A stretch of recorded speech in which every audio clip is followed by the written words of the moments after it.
इजरायलियों ने सैमुअल नबी से अपने लिए एक राजा की मांग की ताकि उन्हें भी दूसरी कौमों की तरह राजा मिले जो उनके युद्ध लड़े और उन्हें सुरक्षित रखे। परमेश्वर उनके राजा थे, लेकिन उन्होंने सैमुअल को उनकी बात मान लेने को कहा और सौल को राजा अभिषेक कर दिया गया। फिर भी जब फिलिस्ती सेना का दैत्य गॉलियत सामने आया तो सब इजरायली सेना के लोग डर में उससे छुपे रहे। आज भी हमारे जीवन में जब इस तरह के दैत्य हमें डराते हैं तो हमें क्या करना चाहिए कि हम जीत में बने रहें? आज हम इसी टॉपिक पे बात करेंगे। पहले सुनते हैं परमेश्वर का वचन। परमेश्वर का वचन हमने पहला शमूएल उसका 17 अध्याय उसकी 41 आयत से लिया है। यहाँ इस प्रकार लिखा है, फिलिस्ती चलते चलते दाऊद के निकट पहुंचने लगा और जो जन उसकी बड़ी ढाल लिया था वह उसके आगे आगे चला। जब फिलिस्ती ने दृष्टि करके दाऊद को देखा तब उसे तुच्छ जाना, क्योंकि वह लड़का ही था और उसके मुख पर लाली झलकती थी और वह सुंदर था। तब फिलिस्ती ने दाऊद से कहा, क्या मैं कुत्ता हूं कि तू लाठी लेकर मेरे पास आता है? तब फिलिस्ती अपने देवताओं के नाम लेकर दाऊद को कोसने लगा। फिर फिलिस्ती ने दाऊद से कहा, मेरे पास आ, मैं तेरा मांस आकाश के पक्षियों और वन पशुओं को दे दूंगा। और दाऊद ने फिलिस्ती से कहा, तू तो तलवार और भाला और सांग लिए हुए मेरे पास आता है, परंतु मैं सेनाओं के यहोवा के नाम से तेरे पास आता हूं, जो इजरायली सेना का परमेश्वर है, और उसी को तूने ललकारा है। परमेश्वर के वचन को पढ़े और सुने जाने से आशीष हो। आमीन। इजरायली सेना के लोग 40 दिन तक गोलायत की ललकार को सुनकर डर से भर गए और उसका सामना क्यों नहीं कर सके? जो इसका असली कारण है, अगर हम वो देखें तो वो है पहला शमूएल 10वां अध्याय उसकी 23 आयत में। वहां से शुरू होता है। ये सब इजराइल के ट्राइब थे, उनमें से बेंजामिन के ट्राइब को चुना गया और उसमें से सौल को चुना गया। वो इजराइल का पहला राजा था। अपीयरेंस के अनुसार सौल कंधे से सर तक सब लोगों से ऊंचा था। ये द टॉलेस्ट, देखने में डील डॉल में बहुत अच्छा था वो। और सौल को फिर राजा का अभिषेक कर दिया गया, और वो लोगों की चॉइस थी, परमेश्वर की चॉइस नहीं थी। पहला शमूएल 12 अध्याय 19 आयत में लोग इस बात से बिल्कुल जानते थे कि उन्होंने राजा मांगकर गलती की है, तो वो 12 की 9वीं आयत में वो कह देती हैं शमूएल नबी से कि हमारे लिए प्रार्थना कर, अपने दासों के निमित्त अपने परमेश्वर यहोवा से प्रार्थना कर कि हम मर ना जाएं, क्योंकि हमने अपने सारे पापों से बढ़कर यह बुराई की है कि राजा मांगा है, कि हमने परमेश्वर की जगह सौल को राजा मांग लिया है। और जो फिलिस्ती लोग थे वो सदा के लिए, फिर बहुत देर तक यहूदी लोगों के ऊपर सदा के लिए ही वो एक दुख का कारण बन गए। और फिलिस्ती सेना और इजरायली सेना फिर एला की घाटी में आमने सामने दोनों पहाड़ियों पर आ गई युद्ध के लिए, और दोनों जो सेनाएं थी वो आमने सामने थी और एक दूसरे का सामना करने के लिए तैयार थी। पहला शमूएल 17। अब फिलिस्तियों ने युद्ध के लिए नई युक्ति लगाई। उन्होंने गोलियत, जो उनका चैंपियन था, उसे चुन लिया। गोलियत 6 हाथ और 1 बित्ता ऊंचा था, उसकी हाइट थी 9 फुट 9 इंच, और वो जायंट यहूदियों आर्मी को चैलेंज करता है। वो कहता है, तुम अपने में से एक पुरुष चुनो कि वह मेरे पास उतर आए, यदि वह मुझसे लड़कर मुझे मार सके तो तब हम तुम्हारे अधीन हो जाएंगे, नहीं तो तुम हमारे अधीन हो जाओ। तो विक्टर जो होगा वही सब कुछ डिसाइड करेगा। 40 दिन तक वो एला की घाटी में आकर उन्हें चैलेंज करता हर रोज। अब दाऊद, जो कि अभी टीनेजर था, 15-16 साल उसकी उम्र थी, उसे मसा कर दिया था शमूएल ने राजा होने के लिए, और 5 फुट सिर्फ उसकी हाइट है। उसके पिता यशी ने उसे आज्ञा दी कि अपने भाइयों के लिए युद्ध के स्थान पर उनके खाने पीने की चीजें ले जाओ, उसके पहुंचा के आ जा। अब दाऊद के जो बड़े भाई थे सब उससे बड़े लंबे थे, तगड़े थे, लेकिन उन्हें चुना नहीं था परमेश्वर ने। जो सबसे बड़ा एलियाब था वो उससे क्रोधित हो जाता है कि वो लड़ाई के सीन पर इस परिस्थिति के बारे में क्यों पूछ रहा है, और फिर वो पूछता है कि जो जीतेगा उसको रिवॉर्ड क्या मिलेगा, राजा उसे क्या देगा। पहला शमूएल 17 अध्याय पे 43-45 आयत में दाऊद अब गोलियत से लड़ने के लिए वॉलंटियर कर देता है, और सौल उसे अपने वस्त्र पहना देता है और कि तुम ये मेरा आर्मर पहन के जाओ। लेकिन दाऊद उसमें अनकंफर्टेबल है क्योंकि उसमें वो फ्रीली ही चल नहीं सकता है। जो अब फिलिस्ती जो जायंट है गौलियत, वो अपने देवताओं के नाम लेकर दाऊद को कोसने लगा जब दाऊद उससे लड़ने के लिए जाता है। लेकिन दाऊद उसे क्या कहता है? दाऊद ने उसे कहा कि तू तो तलवार और भाला और सांग लिए हुए मेरे पास आता है, परंतु मैं सेनाओं के यहोवा के नाम से तेरे पास आता हूं, जो इजरायली सेना का परमेश्वर है, उसी को तूने ललकारा है। उसके नाम में मैं आता हूं। तो तूने हमें नहीं, तूने परमेश्वर को चैलेंज किया है। जब कोई डिफिकल्ट परिस्थिति में हम आ जाते हैं तो दो जायंट हमारे सामने आते हैं। एक तो जो बाहर हमारे सामने परिस्थिति है, एक गौलियत तो वो है जो हमें दिखाई दे रहा है। किसी ने भी जो जायंट उसे दिख रहा है उसके ऊपर जीत कभी भी नहीं पाई है जब तक कि जो उसके अंदर डर का जायंट दैत्य घुसा हो, जब तक उस पर वो जीत नहीं पाता है। पहला शमूएल 17 अध्याय 11वीं आयत में, अब जब साउल कहता है, जब साउल ने और इजरायली आर्मी ने उस फलिस्ती की बातें सुनी तो यहां लिखा है, उन सबका मन कच्चा हो गया और वे अत्यंत डर गए। उनके अंदर में डर घुस गया। अब जो बाहर वाला दैत्य उसे वो जीत नहीं सकते थे। लेकिन दाऊद में इतना करेज कैसे आ गया कि उस जायंट को लड़ने के लिए तैयार हो गया? दाऊद का बड़ा परिवार था, 7 उसके भाई थे, उससे बड़े थे, और क्योंकि वो सबसे छोटा था तो उसे तुच्छ मानकर उसे भेड़ों की देखभाल के लिए लगा दिया गया था। यहूदियों का मानना है उसकी माता निज्वे, वो उस यंग बच्चे को प्यार करती है बहुत ज्यादा, और उसे वो परमेश्वर के साथ एक नजदीकी के रिश्ते में चलना सिखाती है और बोल्डनेस और बल पाना सिखाती, सही रास्ते पर चलने का। जो अंदर की आवाज है उसे सुनना और उस पर चलते हुए अगर वो पर्सनल सैक्रिफाइस भी करनी पड़ती तो वो सिखाती है उसे।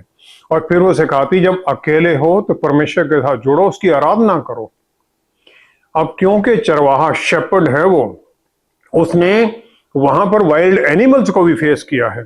जब सॉल उसे कहता है तू तो बच्चा है, तू उससे नहीं लड़ सकता है, तो दाऊद उससे कहता है, यहोवा जिसने मुझे सिंह और भालू दोनों के पंजे से बचाया है, वह मुझे उस फलिश्ती के हाथों से भी बचाएगा। तो वो परमेश्वर के ऊपर विश्वास में है। लड़ाई तो उसने दाऊद ने यहीं पर ही जीत ली थी जब वो परमेश्वर के विश्वास में चलता है। पत्थर के साथ स्लिंग में जो गोपन के साथ उसने मारा उसको, वो तो बात की, वो तो लड़ाई तो यहीं जीती गई थी, वो तो एक्चुअली फिजिकल जीती गई। निर्गमन 32 की 19 आयत में, निर्गमन 32 की 19 आयत में लिखा है, जब वो नीचे आता है और बछड़ा और नाचना दिखाई देता है, तब मूसा का क्रोध भड़क उठा और उसने तख्तियों को अपने हाथों से पर्वत के नीचे पटक तोड़ डाला। उसका गुस्सा उसको इतना आ गया कि उसने वो जो तख्तियां जिन पर 10 आज्ञाएं लिखी थी उसने वो तोड़ दी। परमेश्वर ने इसके लिए उसी कोई दंड नहीं दिया या उसको कंडेमनेशन नहीं की, जबकि ये तख्तियां जो थी मैनकाइंड की हिस्ट्री के अंदर सबसे प्रेशियस गिफ्ट था परमेश्वर का इंसान के लिए, उसने वो तोड़ डाली। फिर वो अपने लोगों के लिए बोल्डली इंटरसीड करता है। वो लोगों के लिए कह देता है कि अगर आप इन लोगों को माफी नहीं देते हो इनके पाप के लिए, तो अपनी पुस्तक में से मेरा नाम भी निकाल दो। मूसा तैयार है, अपने लोगों से इतना प्यार करता है, उनके साथ नष्ट होने के लिए तैयार है, परमेश्वर का भी छोड़ना चाहता है वो। ये उसकी बोल्डनेस है, उसका प्यार है। निर्गमन 34 की 28-29 आयत में दूसरी बार वो परमेश्वर की आज्ञा के अनुसार परमेश्वर उसे कहते हैं कि उसी प्रकार की तख्तियां तू बनाकर लेके आ। तो वो पत्थर की गढ़ कर लेके जाता है। 40 दिन, फिर 40 दिन 40 रात वो परमेश्वर के साथ है, ना उसने कुछ खाना खाया ना पानी पिया। अब जब वो मुड़ के आता है वापस, तो उसके चेहरे से किरणें निकल रही थी, परंतु वह यह नहीं जानता था परमेश्वर की हजूरी में होने के कारण उसके इतना उसमें बदलाव गया था, परमेश्वर की महिमा उसके अंदर से प्रकट हो रही थी। मार्कुस 1 अध्याय उसकी 13 आयत में प्रभु यीशु बपतिस्मे के बाद में विल्डरनेस में हैं और शैतान ने उनकी परीक्षा की और वे वन पशुओं के साथ रहे और स्वर्गदूत उनकी सेवा करते रहे। 40 दिन तक वहां पर हैं वो, और उसके बाद में ही प्रभु यीशु जो परमेश्वर के पुत्र हैं अपनी मिनिस्ट्री शुरू करते हैं। 40 दिन उनका परमेश्वर के साथ एक और नजदीकी रिश्ता बनता है। प्रेरितों की पुस्तक 1 अध्याय उसकी 3 आयत में प्रभु यीशु जी उठने के बाद में 40 दिन तक उन्हें चेलों को दिखाई देते रहे और परमेश्वर के राज्य की बातें करते रहे, वो उन्हें सिखाते रहे। और ये जो 40 दिन थे इसके द्वारा उनका विश्वास और भी मजबूत हुआ और फिर वो पूरी दुनिया में जा सके परमेश्वर के वचन का संदेश ले जाकर। गॉलियत को मारने के बाद में सौल के मन में दाऊद के खिलाफ ईर्ष्या आ गई। फिर उसका जो ध्यान था राज्य को गवर्न करने की बजाय दाऊद को ढूंढने, उसको मारने में लग गया। इसके कारण फिलिस्तियों ने एडवांटेज पा लिया और वो इजरायली लोगों को तंग करने लग गए और उसके बाद में सौल और उसके पुत्र युद्ध में मारे गए और जो राज्य था दाऊद के घराने के पास चला गया। लेकिन हम कोई 40 दिन में फास्टिंग के द्वारा या 40 दिन के किसी भी कारण से हम ये रिवॉर्ड नहीं मांग सकते परमेश्वर के, देखो मैंने 40 दिन पूरे कर दिया मुझे ये दो। ये सेल्फ एफर्ट हो जाएगा, जबकि परमेश्वर हमें अनुग्रह और दया के द्वारा देते हैं। हम अपने एफर्ट से कुछ भी नहीं मांग सकते। जब तक हमारे अंदर का जो दैत्य है हम उस पर जीत नहीं पाते हैं, बाहर वाले दैत्य का तो हम सामना भी नहीं कर सकते। जो डर, भय और लालसाओं का गोलायत हमारे अंदर राज्य करता है, हम उसे किस प्रकार हरा कर जय पा सकते हैं? परमेश्वर ने इंसान को अपने अक्स और रूप में बनाया और उसके नथनों में जीवन का श्वास फूंक दिया। इसका मकसद ये था कि परमेश्वर ने उसके अंदर अपना सिंहासन बना लिया, उसके मन के अंदर उसका सिंहासन बन गया, ताकि परमेश्वर उसके मास्टर और उसके लॉर्ड बन जाएं और इंसान को उनके ऊपर अपना निर्भरता बनाकर उनके रास्तों में चलना था।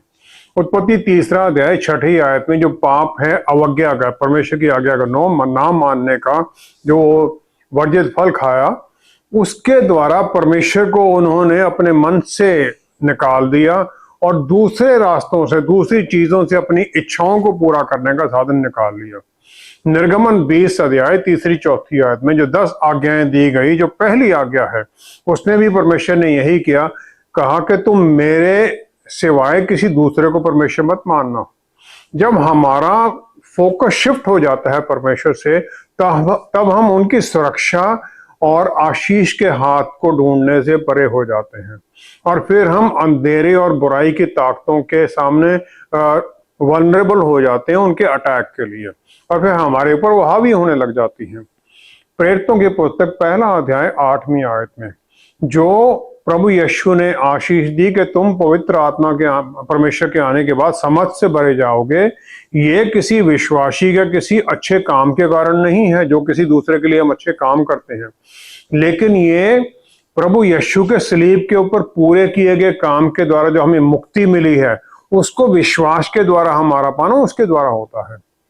प्रभु यीशु ने अंधेरे की हर तरह की ताकत के ऊपर अपने द्वारा जी उठने के द्वारा जय पा ली और उनकी सैक्रिफाइस जो सलीब पर दी गई उसके द्वारा हमें उन्होंने उसी जय में पहुंचा दिया। उन्होंने ये पूरा कर दिया है, लेकिन हमें इसमें विश्वास करना, इसे रिसीव भी करना, ग्रहण भी करना है। सिर्फ विश्वास और ग्रहण ना करें तब भी कुछ नहीं होगा, क्योंकि इसके बिना हम अपना पास जो है उसकी पापों की दास्तान में ही फंसे रहेंगे। जो युद्ध है वो माइंड में है। अगर हम अंदर इस विश्वास में आ जाते हैं प्रभु यीशु ने मुझे छुड़ा लिया है, तो फिर जीत में हम आराम से चलने लग जाते हैं। जो माइंड का बल है, जो शक्ति है, वो हमारे सामने की जो ऑब्स्टेकल्स उन्हें क्लियर नहीं करती, रास्ता साफ नहीं करती है, लेकिन हमें अंदर से सक्षम कर देती है कि हम उन रास्तों के ऊपर चल सकें, उसमें जीत में चलें। 1 पतरस 5वां अध्याय 8वीं आयत में पतरस रसूल कहते हैं, शैतान भूखे शेर की तरह ढूंढता है किसे वो फाड़ खाए, किसे वो फाड़ खाए। और हमें वो कहते हैं विजिलेंट रहो, ध्यान रखो। गिनती 13 अध्याय 3री आयत में मूसा ने 12 सिपाही भेजे। 12 लोगों को मूसा ने भेजा कि तुम जाओ और भेद लेके आओ। और ये लोग कौन थे? इजरायलियों के प्रधान थे, लीडर्स थे ये सारे के सारे। और इन सब ने परमेश्वर के कामों को जो मिस्र में किया गया और रास्ते में किया गया था, सब उन्होंने बड़े ध्यान नजदीकी से देखा था। उनमें सिर्फ 2 कैलेब और यहोशू ही थे जिन्होंने सबको एनकरेज किया वापस आकर कि चलो परमेश्वर ने हमें जमीन दे दी है, जगह दे दी, चलो हम इसको कब्जा कर लें। लेकिन जो 10 थे उन्होंने क्या कहा?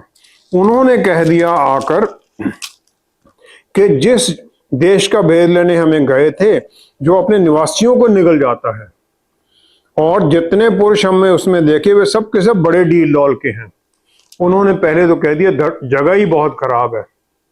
फिर उन्होंने कैनानाइट के साथ अपने आप को कंपेयर किया। उन्होंने कहा वो तो बड़े डील डॉल के लोग हैं, जायंट हैं वो तो। फिर उन्होंने कह दिया उनके सामने हम टिड्डे के समान दिखाई देते थे और ऐसे ही उनकी दृष्टि में मालूम पड़ते थे। हम अपने आप को टिड्डे समझने लगे उनके सामने।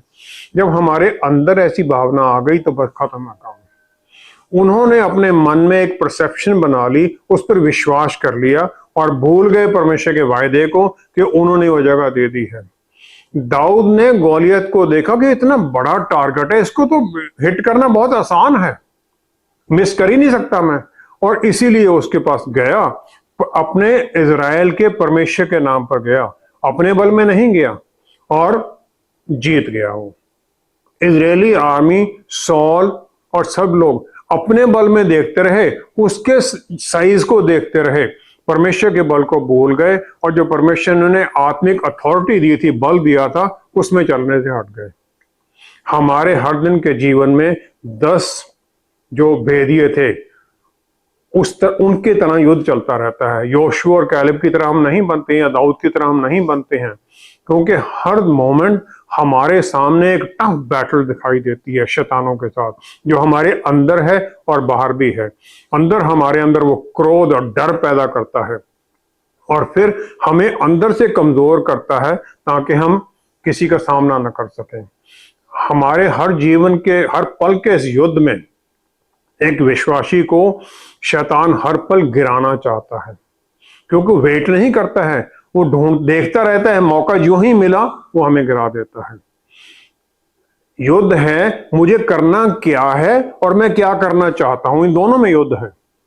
मैं करना चाहिए मुझे परमेश्वर की आज्ञा में चलना, मैं चाहता हूं भागना। और जब मेरा विश्वास बन जाता है, वो तभी बनता है जब मैं बिल्कुल किनारे पर खड़ा हूं, तब मेरा विश्वास बनता है नहीं परमेश्वर मुझे बचाएंगे। परमेश्वर की तरफ मेरा प्यार तभी ज्यादा बढ़ता है जब मैं उनके साथ क्रोध में होता हूं, मेरे सुनते नहीं आप तो मैं प्रार्थना करता रहता हूं, मेरा विश्वास बढ़ता है। जब हम पूरे डर में होते हैं तभी हम उनकी प्रोटेक्शन को ढूंढते हैं। जब हमारा मन उनसे दूर भागने को करता है तभी हम उनकी आज्ञाकारिता में चलने लगते हैं। जो हम मेरे अंदर जो आत्मिक लड़ाई चलती है उसमें जो मेरे मन में जो योद्धा बना हुआ है वो परमेश्वर की तरफ उनके बल को देखता रहता है ताकि मैं बचा रहूं। लेकिन कई बार मैं गिर भी जाता हूं, लेकिन वो फिर भी उठाते हैं। हर दिन मुझे अपने आप को समर्पण करना है परमेश्वर को अपने अंदर गहराइयों में प्राप्त करने के लिए। और फिर मुझे ये भी सोचना कि आज मेरे साथ परमेश्वर क्या करेंगे, क्या मुझसे करने को कहेंगे, और मुझे वो करना है। रोम जो चर्च था, रोमियो का चर्च, वो लालसाओं से और चैलेंजेस से चारों तरफ भरा हुआ था। तो पौलुस रसूल ने उन्हें क्या आज्ञा दी? पौलुस रसूल ने उन्हें कह दिया प्रभु यीशु मसीह को पहन लो और शरीर की अभिलाषाओं को पूरा करने का उपाय ना करो। प्रभु यीशु मसीह को पहन लो, उनके जैसे बन जाओ। जो हमारे अंदर ये दुनियावी रास्ते हैं वो चिल्लाते हैं बैठ जा, लेकिन पवित्र आत्मा परमेश्वर कहते हैं खड़ा रह, बल में चल, मैं तुझे बल देता हूं, आगे बढ़। और फिर इब्रानियों की पुस्तक उसका 12वां अध्याय उसकी पहली आयत में पौलुस रसूल कहते हैं कि गवाहों का ऐसा बड़ा बादल हमको घेरे हुए है। गवाह कौन से हैं? जिन्होंने हर तरह की परिस्थितियों पर जय पाई है, जो परमेश्वर के पास स्वर्ग में बैठे हैं। और फिर उनकी तरह हमें हर रोकने वाली वस्तु जो हमें उलझा देती है, हमें रोकती है, हमें हर तरह का बोझ जो पाप है उसको उलझाने वाली पाप को दूर करके दौड़ना है। दौड़ कौन सी है? इस गिरावट वाली भरी दुनिया में हमें दौड़नी है, और दौड़ है वो परमेश्वर के विश्वास में बढ़ते हुए, और धीरे से दौड़ना है। यहोशू बाकी लोगों की तरह टेरिफाइड था, डरा हुआ था जब उसे इजराइल का लीडर चुना गया। तो पहले तो उसे मूसा एनकरेज करते हैं व्यवस्था विवरण में, फिर परमेश्वर खुद उसे एनकरेज करते हैं। जब हम विश्वास में दौड़ने लग जाते हैं तो एंड पॉइंट सामने दिखाई देने लग जाता है, और फिर जिस प्रकार प्रभु यीशु ने वो हमें आशीष दे दी मत्ती 25 की 23 आयत में, उन्होंने कहा, हे अच्छे और विश्वसनीय दास, अपने स्वामी के आनंद में सहभागी हो जा। जब हम दौड़ने लग जाते हैं उनके बल में, उनकी शक्ति में, तो फिर इस आशीष में आ जाते हैं, अपने स्वामी के आनंद में शामिल होने के लिए इनवाइट कर लिए जाते हैं। गौलियत यहां जीतते हैं हम, जब यहां जीत पाली तब फिर परमेश्वर हमारे साथ काम करने लग जाते हैं, हमें बल देते हैं और हम हर तरह से जीत में चलते हैं। दाऊद ने गोलायत को तो मार दिया था, लेकिन उसके बाद भी मुश्किलों से क्यों घिरा रहा? मार्कुस 9वें अध्याय में 7वीं आयत में परमेश्वर अपने पुत्र की पहचान खुद बताते हैं। पहले बपतिस्मे के समय पर बताते हैं, यहाँ पर फिर बताते हैं। वो कहते हैं, ये मेरा पुत्र है, मेरा प्रिय पुत्र है, प्यारा पुत्र है, कोई ऑर्डिनरी पुत्र नहीं है। और ट्रांसफिगरेशन के समय पर यह कही जाती है।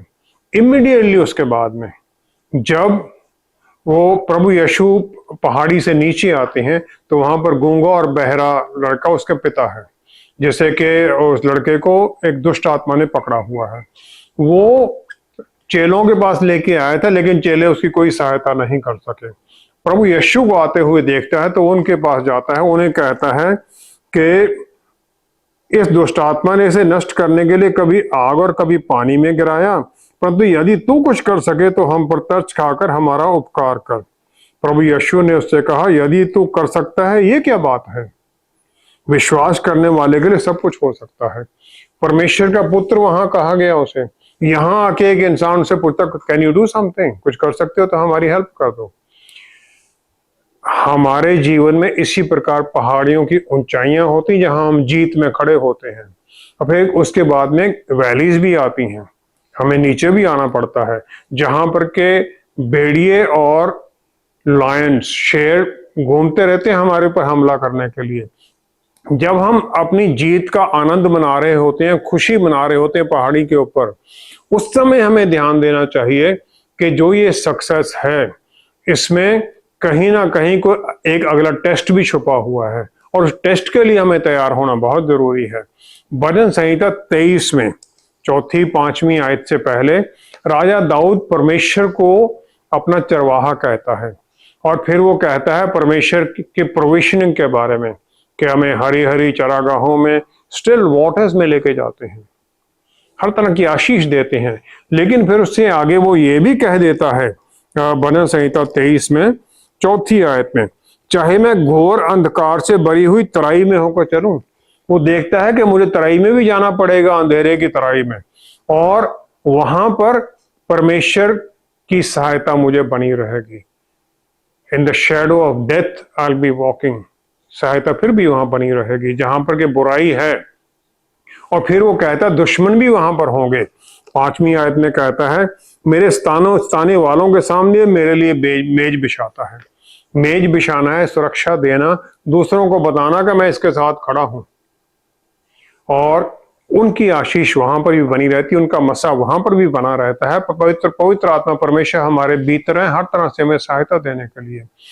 इस तरह की परिस्थितियों में हमें सच्चाई में और विश्वास में बने रहना है परमेश्वर के सामने, क्योंकि वही हैं जो हमें इस तरह के खतरों से बचाकर आगे बढ़ाते हैं, हमें सुरक्षा में लेके चलते हैं। दाऊद के जीवन में 2 मौके आते हैं जबकि या वो खुद या उसके जो साथी थे राजा सौल को मार सकते थे।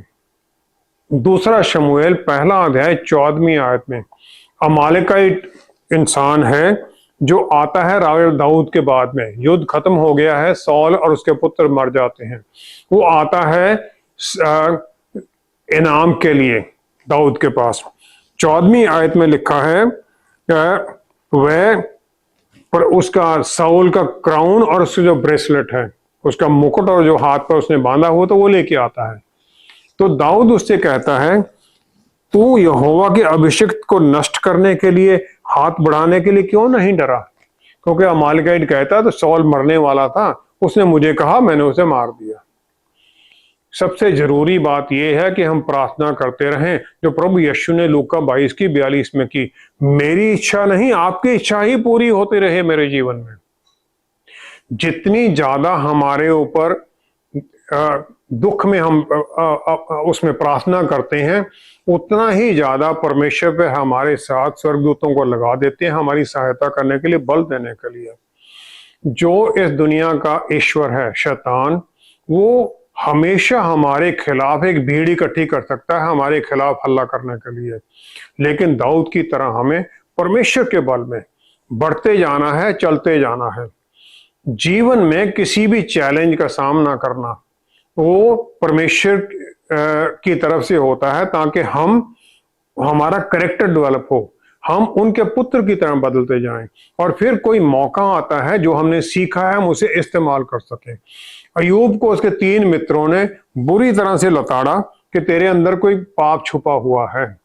परमेश्वर उसके बाद में अयूब 42 अध्याय में कहते हैं मेरा क्रोध तेरे और तीनों मित्रों पर भड़का है, तेरे दोनों मित्रों पर भड़का है। वो एलिफाज से कहते हैं कि जो अयूब ने मेरे विषय में बात कही है ठीक है, लेकिन तुम लोगों ने नहीं कही। फिर वो उसे कहते हैं कि तू अयूब से मेरे लिए भेंट दलवा और अयूब प्रार्थना करे तब मैं तुम्हें छोड़ूंगा। अयूब ने उनके लिए प्रार्थना की। अब 10वीं आयत में, तब अयूब ने अपने मित्रों के लिए प्रार्थना की, तब यहोवा ने उसका सारा दुख दूर किया और जितना अयूब के पास पहले था उसका दुगना उसे दे दिया। अयूब ने प्रार्थना की, उन्हें माफ कर दिया और उसके बाद में परमेश्वर ने उसे डबल दे दिया। इस स्थिति में आके हम बहुत बार फॉल्टर कर जाते हैं। जिसने हमारे लिए कुछ बुरा किया हम उसे फॉरगिव नहीं करना चाहते हैं, प्रार्थना तो दूर की बात आ जाती है। गौलियत तो हार जाता है, लेकिन इस तरह करके फिर हम उस गौलियत को दोबारा उठने का मौका दे देते हैं ताकि युद्ध में दोबारा आ जाए और हमारे ऊपर हावी हो जाए। जब हम ये नहीं करते हैं, किसी को माफ नहीं करते हैं, तो परमेश्वर की इच्छा से बाहर निकल जाते हैं और फिर हम युद्ध हारने की परिस्थिति में पहुंच जाते हैं। आइए हम प्रार्थना करें। पिता परमेश्वर, क्या ही धन्य है आपने हमें पवित्र आत्मा परमेश्वर दिए, हमारे अंदर बल और आत्म संयम और आपके प्यार का स्रोत। आपने हमें प्रभु वायदा किया मैं तुम्हें अनाथ नहीं छोड़ूंगा, और आपने छोड़ा भी नहीं। हर परिस्थिति में आप हमारा हाथ पकड़े हुए, हमें बल देते हुए, हर रास्ता दिखाते हुए चलते हैं। हम सब जो जुड़े हुए हैं, जितने लोग इस प्रोग्राम को देख रहे हैं, सब प्यारे प्रभु आपके प्यार से भरे हुए आपके नजदीकी में चलना चाहते हैं। आशीष दीजिए, फिर कैसी भी परिस्थिति हो, कितने भी दैत्य हमारे सामने आ जाएं, हमारे अंदर जो दैत्य है हम उस पर जय पाते हुए चलें पवित्र आत्मा परमेश्वर द्वारा। हम हर तरह से नजदीकी में बने रहें, ताकि किसी कमजोरी में नहीं बल्कि आपके बल में फिर हम जीत में ही चलें। और फिर हमारे जीवन के द्वारा पिता परमेश्वर प्रभु यीशु के नाम में आपको महिमा मिले। सब कुछ हमारे मुक्तिदाता यीशु नासरी के नाम में मांगते हैं, हम धन्यवाद करते हैं। आमीन, आमीन, आमीन। हमारी जीत अपने शत्रु को हराने तक ही सीमित नहीं है, बल्कि इससे भी कहीं आगे उसमें बने रहने में है। शैतान प्रभु यीशु की परीक्षा के बाद किसी और मौके की आशा में चला गया, क्योंकि उसे हर पल मौके की तलाश रहती है। हमें भी पौलुस रसूल की तरह अपनी दौड़ में अंत तक रुकना नहीं है, क्योंकि इस रेस का अंत हमारे इस धरती के सफर के साथ ही होता है। Thank you so much for joining us. Until next time, stay blessed. Shalom.